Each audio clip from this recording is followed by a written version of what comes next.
Welcome back. Super stoked about this segment to come, but hold on, prompter operator. Hold on. I'm going to tell you something that you don't know. Most of you don't know. Do you know what TMZ stands for? I know the show. No. 30-mile zone. What is that? Early in Hollywood, 30-mile zone was the area designated by Hollywood that set per diem, travel compensation, and work rules. That's how Hollywood controlled cost in its early days. And it's kind of been a part of the Hollywood process for how you pay and compensate people, and also how you control the payment and compensation of people who work in the industry. So that, you're welcome, is what TMZ means.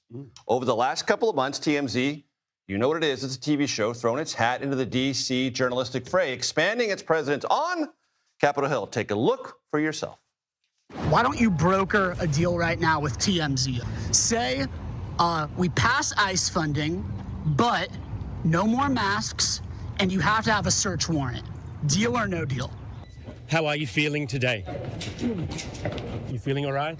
Were you worried at all when Joe Biden was weaponizing the Department of Justice? I don't want to talk about Joe Biden, sir. I know you don't. I understand you got a political agenda. No, I don't. I just don't want to pay January 6 riders. Look, I get. You get to ask a question. Can you I get answer? to give the answer. I'm giving you my answer. Are you going to answer the question, sir? I have answered. You didn't. It's just not consistent. Do you think the January 6 riders are eligible for the slush fund? Thanks, Ted. Joining me now, the most well-dressed managing editors of TMZ DC, Jacob Wasserman and Charlie Cotton. You're Charlie, you're Jacob. It's great to have you here at the Takeout. Welcome. Oh, it's great to be here. Thank you.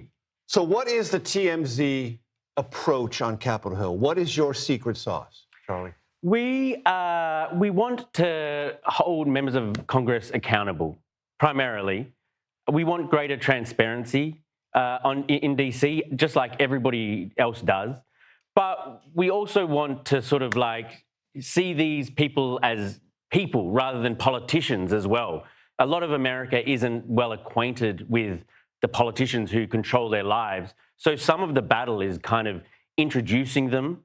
And then if there's like a story that we got to ask about, it's about trying to get answers from some people who might be reluctant to give them. And Jacob, it's about piercing the veil of civility in this town. Like there's, well, you can't ask about that. How dare you? And don't get into the nitty-gritty of who I am. You guys want to get into the nitty-gritty. Yeah, well, I think we're just trying to talk like normal people. Like, you know, people talk not like about... a Washingtonian like me. Yeah, not like you. You're far more nuanced. It's like people talk about politics at bars, at town hall meetings, and we're just taking that exact same style and delivering it on the Hill. So is it Hollywood coming to DC, or is it DC in a different way? Well, I mean, the number one catchphrase I've heard around town is that DC is just Hollywood for ugly people. The very old cliche. Have you heard that? I have. And I got to say... Present company. Excluded.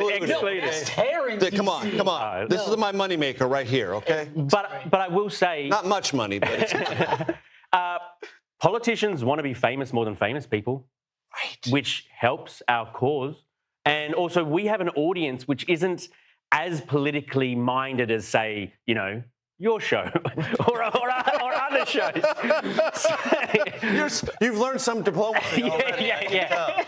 And Jacob, that's really it, because celebrity, visibility, and sort of traction in the larger media world is differently measured now than it was even 10 years ago. And you guys are a pathway to that. Well, what was so important in the 2024 election was about who could hang out on a podcast. We saw Donald Trump going on Andrew Schultz, Theo Vaughn, and Kamala Harris, too, was trying to go on Alex Cooper and a lot of these other shows. And it's because politicians want to show people that they're just like you. They can hang, you know, they can have a beer with you.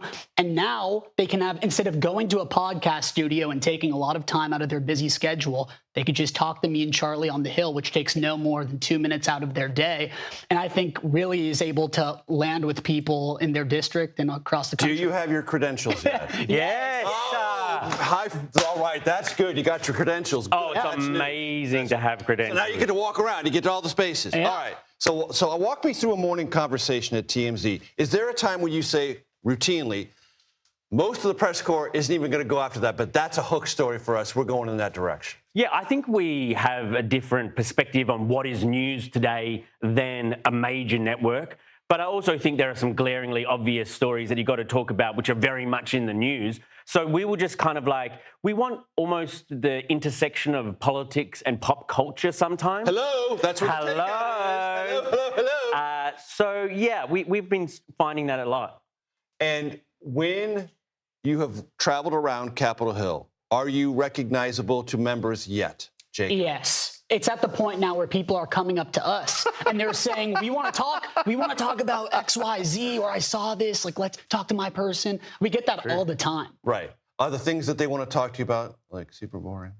Yeah. Sometimes. A lot of the times if they'll come up to us with a pitch, maybe it won't be like, you know, Right. Is it TMZ? Is it... Because we got a different way of doing news. This is TMZ, not PBS. Remember. Sometimes that's what I think. But also, to their credit, too, I mean, I think sometimes they're getting grilled on policy questions. And when we come and ask them the pop culture questions, it's almost like a sigh of relief. But with that, they actually give some pretty interesting answers, and I feel like can talk more freely than maybe with other media members. How many people love your Aussie accent, bro?